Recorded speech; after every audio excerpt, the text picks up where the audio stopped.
Assalamualaikum warahmatullahi wabarakatuh. Waalaikumsalam warahmatullahi wabarakatuh. Alhamdulillah wassalatu wassalamu ala rasulillah wa ala alihi wa sahbihi wa mawalah, amma ba'd. Faqala ta'ala fi kitabihil karim, a'udzu billahi minasyaitonir rajim.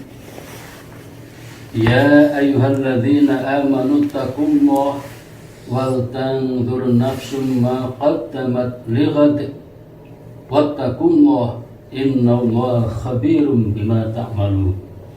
Shadaqallahu.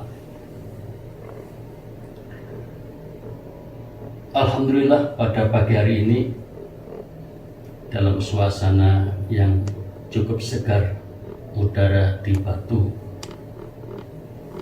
kita bisa melaksanakan kegiatan salat subuh berjamaah dan dilanjutkan dengan kuliah subuh singkat. Mudah-mudahan ini bermanfaat. Pada kesempatan ini saya ingin menyampaikan tentang apa sebaiknya yang kita lakukan di saat kita telah memasuki tahun baru. Di dalam ayat tadi, surat Al-Hasyr ayat 15, Allah mengingatkan intinya agar seseorang mempelajari hal-hal yang pernah dilakukan selama ini, kemudian jadikan pelajaran, lalu menyongsong kehidupan ke depan itu harus bagaimana. Artinya kehidupan masa lalu penting untuk menjadi pelajaran, kemudian yang baik kita lanjutkan dan yang tidak baik kita tinggalkan. Intinya dalam memasuki tahun baru ini kita harus bisa menjadi lebih baik ketimbang yang kemarin. Ada ungkapan indah yang menyatakan, man kana yaumuhu khairan min amsihi fahuwa rabih. Barang siapa yang hari ini lebih baik ketimbang kemarin, maka orang itu beruntung. Nah, kita ingin yang beruntung ini. Lalu bagaimana caranya agar kita bisa beruntung? Satu saja kuncinya: bertekad kuat untuk selalu berbuat baik dimanapun dan kapanpun. Hanya dengan itu maka kehidupan kita semakin berarti. Syukur kalau perbuatan-perbuatan baik atau amal-amal soleh ini bisa kita lakukan terus-menerus hingga menjelang wafat kita nanti. Dalam sebuah hadis sahih riwayat Ahmad, Nabi bersabda, "May yuridillahu bi khairan ista'malahu." Barang siapa dikehendaki oleh Allah menjadi baik, maka orang itu bisa beramal. Kalau waktu itu para sahabat penasaran, wa masti'maluhu, apa yang dimaksud dengan bisa beramal? Allah, Nabi menjelaskan, yuwaffiquhu li'amalin sholihin qabla mautih. Orang itu diberi anugerah, dikondisikan sedemikian rupa sehingga orang tadi bisa beramal soleh menjelang kematiannya. Inilah yang diidam-idamkan oleh semua orang. Bagaimana agar pada saat menjelang kematian pas melakukan amal soleh. Nah, kita kemudian menyebutnya sebagai husnul khotimah. Nah, jadi intinya apa? Supaya hidup kita berarti terus berusaha beramal soleh, melakukan kebaikan-kebaikan dimanapun dan kapanpun. Nah, secara garis besar, kalau boleh kita kategorikan, ada 2 amal baik itu. Yang pertama adalah sifatnya vertikal individual, yang kedua sosial horizontal. Nah, amal soleh atau amal baik yang sifatnya vertikal individual, misalnya suka sholat ya, selang 5 waktu, suka sholat tahajud di malam hari, suka sholat duha di pagi hari, suka membaca Al-Quran, syukur kalau bisa one day one juz, sehingga 1 bulan bisa menghatamkan.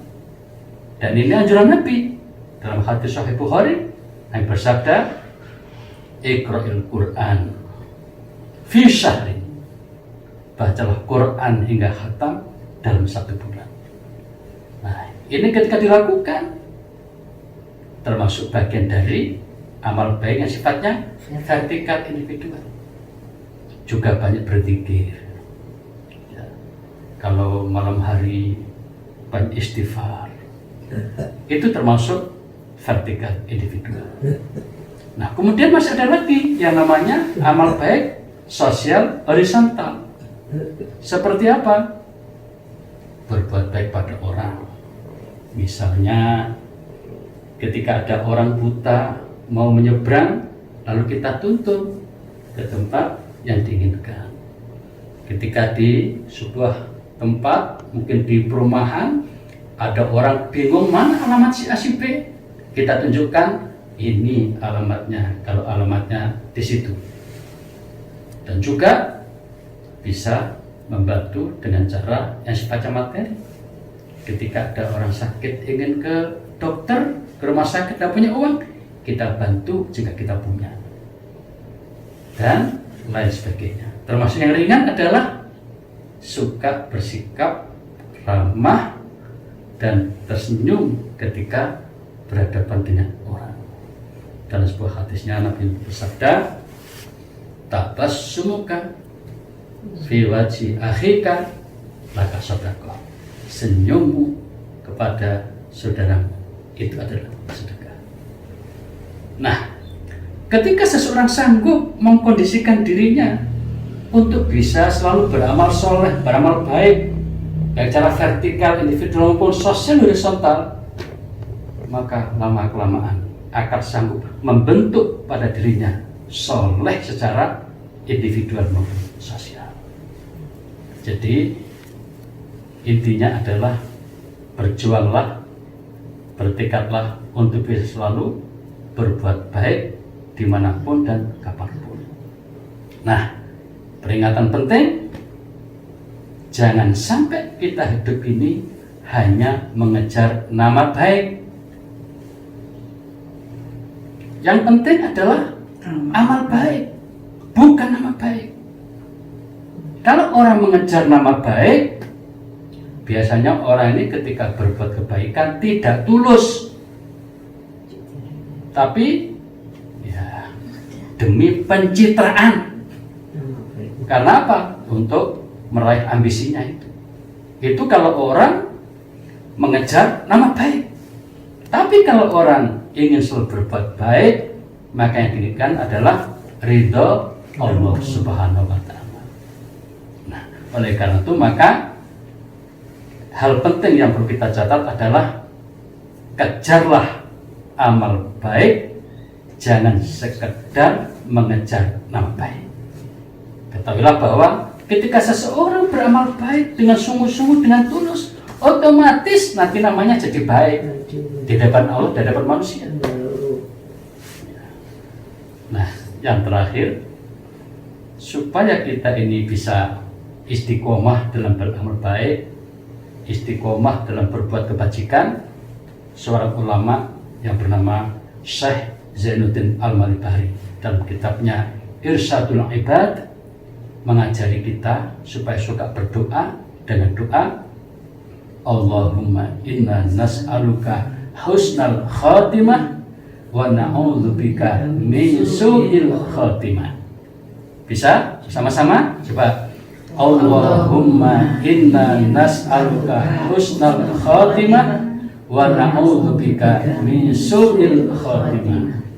Kita berdoa mudah-mudahan Allah Subhanahu wa taala memberikan kekuatan iman pada diri kita dan tetap dalam keadaan sehat lahir batin, terbebas dari segala macam bencana, termasuk bebas dari COVID-19, dan semoga kita tetap istiqomah dalam beramal soleh sampai dengan akhir hayat kita, sehingga kita semua nanti masuk dalam kelompok husnul khotimah. Demikian, semoga bermanfaat.